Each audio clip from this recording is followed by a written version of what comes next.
नमस्कार, NTV India news में आपका स्वागत है। मैं हूं साक्षी। पेश है आज की प्रमुख हलचल। कलेक्टर साकेत मालवी ने आदेश जारी कर प्रशासनिक कार्य सुविधा के दृष्टि से जिले में कार्यरत प्रभारी, तहसीलदार प्रभारी, नायब तहसीलदार को आगामी आदेश पर्यंत अस्थायी रूप से कार्य करने हेतु आदेशित किया है। जारी आदेशानुसार सुषमा रावत प्रभारी तहसीलदार तहसील मझौली को प्रभारी तहसीलदार तहसील मड़वासका, संतोष अरिहा प्रभारी नायब तहसीलदार प्रभारी नजूल तहसीलदार को प्रभारी तहसीलदार तहसील मझौली एवं सोने सिंह धुर्वे प्रभारी नायब तहसीलदार कार्यालय कलेक्टर सामान्य निर्वाचन जिला सीधी को प्रभारी नायब तहसीलदार तहसील मड़वास का प्रभार सौंपा गया है। 21 सितंबर को महाविद्यालय जन भागीदारी स्ववित्तीय अतिथि विद्वान कल्याण संघ जिला सीधी ने जिला कलेक्ट्रेट पहुंचकर जिले के कलेक्टर को अपने वेतनमान विसंगति व नियमितीकरण किए जाने सहित अन्य समस्याओं और मांगों का ज्ञापन जिले के अपर कलेक्टर को सौंपकर उन्हें पूरा करने की मांग की।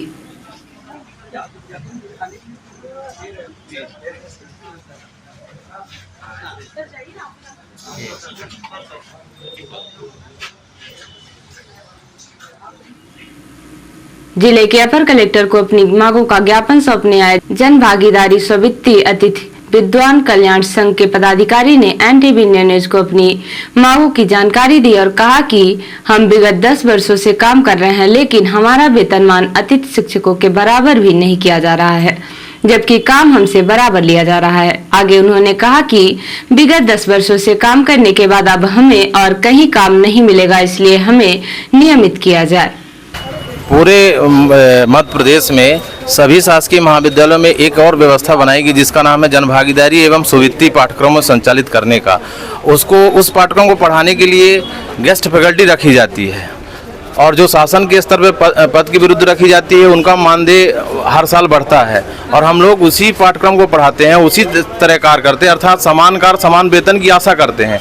लेकिन महाविद्यालय के प्राचार्य एवं जनभागीदारी के जो अध्यक्ष होते हैं उस पैसे को अन्य मदों में खर्चा करते हैं, जबकि हायर एजुकेशन का स्पष्ट निर्देश है कि उस पैसे का उपयोग सिर्फ मानदेय देने में। आपकी शिकायत किससे है, सरकार से है या जनभागीदारी के अध्यक्ष से है? हमारे दोनों से है। पहला तो ये है कि जनभागीदारी अध्यक्ष से है कि वो जो पैसा आता है सुवित्तीय का पैसा, जनभागीदारी का पैसा, वो हम लोगों की सैलरी में देना चाहिए। अन्य महाविद्यालयों में मध्य प्रदेश के कि कहीं 30,000 है, कहीं 35,000 है, लेकिन हम सीधी के महाविद्यालयों में 11,000 रुपये में सीमित किया पिछले 10 वर्षों में। ये हम लोगों के साथ अन्याय है और ऐसा नहीं कि पैसा नहीं है, पर्याप्त फंड है, 50 लाख रुपए की एफडी करके रखे हुए हैं और उसका वो चल रहा है। इसलिए मैं शासकीय महाविद्यालय में कार्यरत जन भागीदारी अतिथि विद्वान के रूप में वहाँ पे कार्यरत हूँ और मैं कार्यालय में अगर बात कही जाए तो कलेक्टर दर से भी कम हम लोगों को वेतन दिया जाता है, जो कि 10,000 रुपये है मात्र। इतनी महंगाई में इतने में कुछ भी नहीं होता है। हमारी सरकार से भी यही अपील है कि हम उनकी भी बहनें हैं और हमारा भी वेतनमान जो है कुछ सम्मानजनक किया जाए। जो भी आपने बताया कि आप विगत कई वर्षों से काम कर रही हैं, 10 वर्ष तो क्या आप लोग 10 वर्षों से काम कर रही हैं, उसके बाद भी आप लोग रेगुलर नहीं हैं, आप लोग अभी भी मानदेय पर डिपेंड हैं, तो क्या आपको नहीं लगता कि सरकार को आपको नियमित करना चाहिए? आपकी अब तो सर्विस लाइफ भी खत्म हो रही है। बिल्कुल सर, कुछ हम लोगों के लिए भी घोषणाएं की जाए, ऊपर से पद सैंक्शन किया जाए ताकि हम लोगों को भी समान वेतन मिल सके और कॉलेज को भी आदेश दिया जाए प्रिंसिपल की तरफ से जनरेट किया जाए। चुनावी समय है, बहुत से संगठन, सामाजिक संगठन और भी लोग मांग करते हैं कि हमारी मांग पूरी हो, हमें नियमित किया जाए। बहुत से लोगों को सरकार ने आश्वासन भी दिया। आप लोगों की मांग पहले क्यों नहीं आई? आप लोग 10 साल तक से यूं ही लटक रहे हैं। सर पहले की गई है, मोहन यादव जी ने हम लोगों का नाम भी लिया था जन भागीदारी अतिथि शिक्षकों का, लेकिन कहीं भी ऐसा कुछ भी से आपको अपेक्षा है क्या? बिल्कुल सर, हमारे भी वो भाई हैं और हम भी चाहते हैं कि 1,000 रुपए दे तो रहे हैं वो सर, वो हम लोगों को नहीं मिलता है सर। हम लोग चाहते कि ऊपर से ये पद सैंक्शन हो जाए ताकि हम लोग को भी 1,000 आपके काम का नहीं? बिल्कुल सर नहीं, हम ये नहीं चाहते हैं। हम भी उतनी योग्यता रखते हैं जितनी अतिथि विद्वान रख रहे हैं, जितनी आप रेगुलर की बात क्यों नहीं करते? बिल्कुल सर, रेगुलर की ही बात कर रहे हैं। सर एक्चुअली हम लोग जो अतिथि विद्वान व्यवस्था में है जन भागीदारी से, ये जन भागीदारी का जो मद है वो बहुत पहले से निर्धारित किया गया था। अलग अलग समय में अलग अलग लोग, जैसे महाविद्यालय की आवश्यकता होती है उसके आधार पर विज्ञापन निकालते हैं। ये बाउंड है क्या कि आप इसमें हो गए तो आप उसकी मांग नहीं कर सकते या उसको ज्वाइन नहीं कर सकते या उसकी सुविधा नहीं? ऐसा कोई बाउंडेशन नहीं है सर, हम लोग भी उस व्यवस्था में जा सकते सकते हैं। क्या नहीं इसीलिए चाहते कि आप रेगुलर हो? हम सब जिंदगी भर आप 10-5 में अपने सर, अपना जीवन व्यतीत कर बिल्कुल हम लोग चाहते हैं सर कि जो जो सुविधाएं बाकी शिक्षकों को, बाकी विद्वानों को मिल रही है, उसी मानदेय पर, उसी योग्यता पर, नेट सेट पीएचडी पर हम लोगों को नियुक्त किया जाता है। यूजीसी की गाइडलाइन के अनुसार हम लोग नियुक्त होते हैं। सारे आप लोग भी कभी सोचते हैं कि यदि सरकार अभी आपको हटा दे तो आप क्या करेंगे? आपका क्या भविष्य है? सर, हम लोगों का भविष्य तो उनसे भी अंधकार में चला जाएगा। वैसे भी हम लोग जब नेट पीएचडी करते हैं तो 35-40 साल तक की उम्र पहुंच जाती है। उसके बाद हम लोग मतलब धीरे धीरे हमारी मानसिक जो क्षमताएं हैं वो कमजोर होने लगती है और कंपटीशन में बाहर होते चले जाते हैं। इसलिए हम लोग पूर्व नेता प्रतिपक्ष अजय सिंह ने जन आक्रोश यात्रा के तीसरे दिन कहा कि अगले विधानसभा चुनाव में भाजपा को हराने के लिए मध्य प्रदेश की जनता अपना मन बना चुकी है। जनता पिछले 18 साल से शिवराज सिंह की घोषणाओं से परेशान हो चुकी है। उनका नाम घोषणा वीर चौहान पड़ गया है। वे कितनी भी जन आशीर्वाद यात्रा निकाल ले, लेकिन जनता में इतना आक्रोश है कि वह चुनाव में शिवराज की विदाई यात्रा निकाल देगी। उन्होंने कहा कि बिंद के प्रति मुख्यमंत्री की नीयत कभी साफ नहीं रही, कोई भी घोषणा पूरी नहीं हुई। मऊगंज में अजय सिंह ने कहा कि कांग्रेस की सरकार बनने पर न केवल मऊगंज बल्कि पूरे बिंद के साथ न्याय किया जाएगा। यहाँ की पहचान अलग से मध्य प्रदेश की राजनीति में रहेगी। उन्होंने कहा कि शिवराज सिंह कुछ भी कर लें, सरकारी खजाना लुटाकर चाहे गैस सिलेंडर कम कीमत पर दे, चाहे लाडली बहना योजना चलाएं, लेकिन अब जनता नहीं ठगाएगी। जैसे ही उन्हें लगा कि सरकार जाने वाली है तो वे लाडली बहना योजना ले आए। मध्य प्रदेश की जनता उनसे पूछ रही है कि चुनाव के समय आपको लाडली बहना क्यों याद आ रही हैं? 18 सालों तक कहां थे?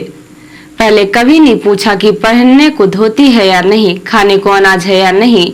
उन्होंने कहा कि कुपोषण की बात हो तो मध्य प्रदेश नंबर 1 पर है। आदिवासियों और महिलाओं पर अत्याचार में भी मध्य प्रदेश पहले नंबर पर है। प्रदेश का पूरा खजाना खाली है। लगभग 3.25 लाख करोड़ का कर्ज मध्य प्रदेश पर है।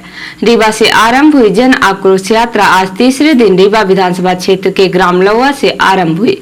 यहाँ से यात्रा सगरा इटौरा होते हुए सिरमौर क्षेत्र के बैकुंठपुर पहुंची। यहाँ पर सभा करने के बाद यात्रा मनगवा विधानसभा क्षेत्र के लालगांव पहुंची। पुलिस अधीक्षक सीधी डॉक्टर रविंद्र वर्मा के निर्देशन अतिरिक्त पुलिस अधीक्षक सीधी अरविंद श्रीवास्तव, अनुविभागीय अधिकारी पुलिस चुरहट आशुतोष द्विवेदी के मार्गदर्शन में थाना प्रभारी कमरजी, उप निरीक्षक भूपेश बैस के नेतृत्व में कमरजी पुलिस ने तत्परता एवं त्वरित प्रभावी कार्यवाही से 24 घंटे के अंदर दोहरी अंधी हत्या का खुलासा करके आरोपियों को गिरफ्तार कर लिया। बताया गया कि राजेंद्र साकेत पिता रामलाल साकेत निवासी ग्राम बरिगवा ने सूचना दिया कि दिनांक 18/9/2023 को घर में मेरी मां बसंती साकेत एवं पिता रामलाल साकेत थे, जो रात में घर में सो रहे थे। दिनांक 19/9/2023 के सुबह 10 बजे के लगभग उनके घर जाकर देखा तो पिता रामलाल साकेत उम्र 58 साल एवं मां बसंती साकेत घर के अंदर एक खटिया में खून से लथपथ पड़े हुए थे और खटिया के नीचे सिर तरफ जमीन में काफी खून फैला हुआ था। तब नजदीक जाकर देखा तो मेरे माता पिता मृत हालत में थे। पिता रामलाल के दाहिने कनपट्टी में धारदार हथियार की गंभीर चोट लगी हुई थी एवं मां बसंती साकेत के गले में बाएं तरफ गला कंधा में धारदार हथियार की गंभीर चोटें लगी हुई थी। मेरे माता पिता को कोई अज्ञात व्यक्ति घर के अंदर घुसकर धारदार हथियार से मारकर हत्या कर दिया है, जिस पर पुलिस अधीक्षक डॉक्टर रविंद्र वर्मा द्वारा मामले की विवेचना और अज्ञात आरोपियों की पतासाजी धरपकड़ हेतु अनुविभागीय अधिकारी श्री आशुतोष द्विवेदी, अनुविभागीय चुरहट के पर्यवेक्षण में थाना प्रभारी कमरजी के नेतृत्व में टीम का गठन किया गया। गठित टीम द्वारा विवेचना में मामूर शुदा मुखबिरों से प्राप्त सूचना से ज्ञात हुआ कि मृतक रामलाल साकेत का उसके छोटे भाई रामदास साकेत के साथ जमीन संबंधी विवाद है, जो बनारस में रहता है, तथा उसका एक लड़का धनंजय साकेत मृतक के घर के पास ग्राम बरिगवा में रहता है, जो आए दिन जमीन को लेकर मृतक रामलाल साकेत को जान से मारने की धमकी देता था।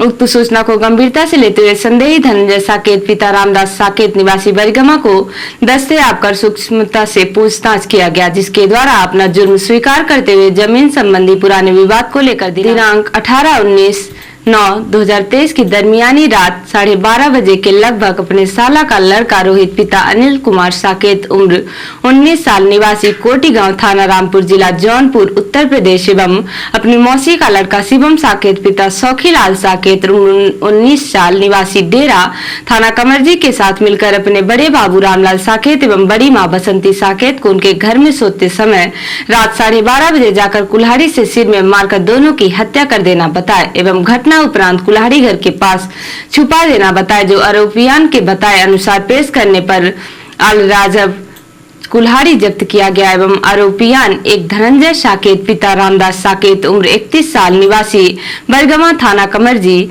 दूसरा रोहित पिता अनिल कुमार साकेत उम्र 19 साल निवासी कोटी गांव थाना रामपुर नैकिन जिला जौनपुर उत्तर प्रदेश, तीसरा शिवम साकेत पिता सौखीलाल साकेत उम्र 19 साल निवासी डेरा थाना कमरजी को गिरफ्तार कर माननीय न्यायालय पेश किया गया। विगत दिवस गणेश चतुर्थी के मौके पर सीधी शहर में गणेश भक्तों ने जगह जगह गणपत बप्पा की मूर्ति स्थापित की है और उनकी सेवा में लगे हुए हैं। सीधी शहर के कलेक्ट्रेट तिराहे के पहले गणेश भगवान के भक्तों ने भगवान गणेश की सुंदर प्रतिमा स्थापित की है और उनकी सेवा कर रहे हैं। भक्तों ने गणपति बप्पा के पंडाल को खूबसूरत लाइट डेकोरेशन से सजाया है, जहाँ भक्त उनके दर्शनों को पहुँच रहे हैं।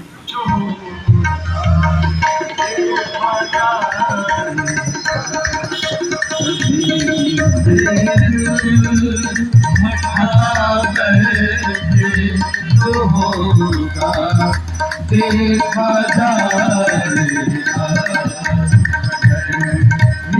से लगा जो होगा देखा जाएगा।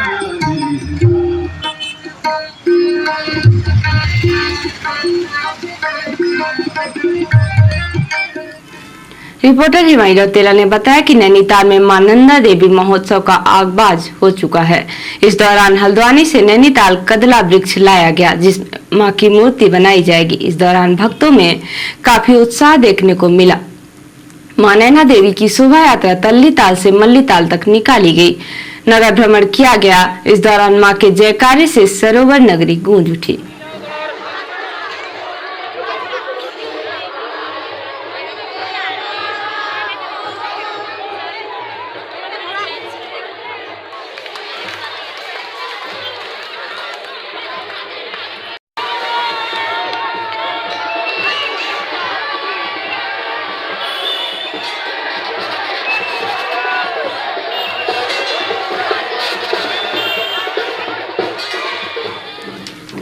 और अब पेश है प्रादेशिक हलचल।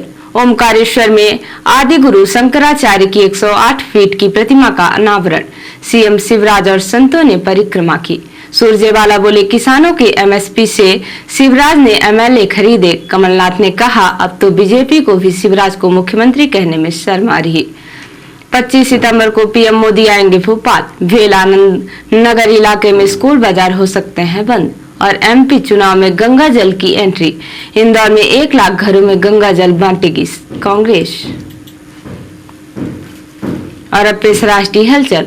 भारत ने कनाडाई नागरिकों के लिए वीजा बंद किया। सरकार ने कहा, हमारे डिप्लोमेट्स को धमकी मिल रही।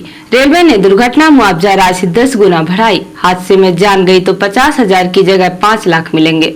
मणिपुर में पुलिस स्टेशनों अदालतों पर भीड़ का धावा।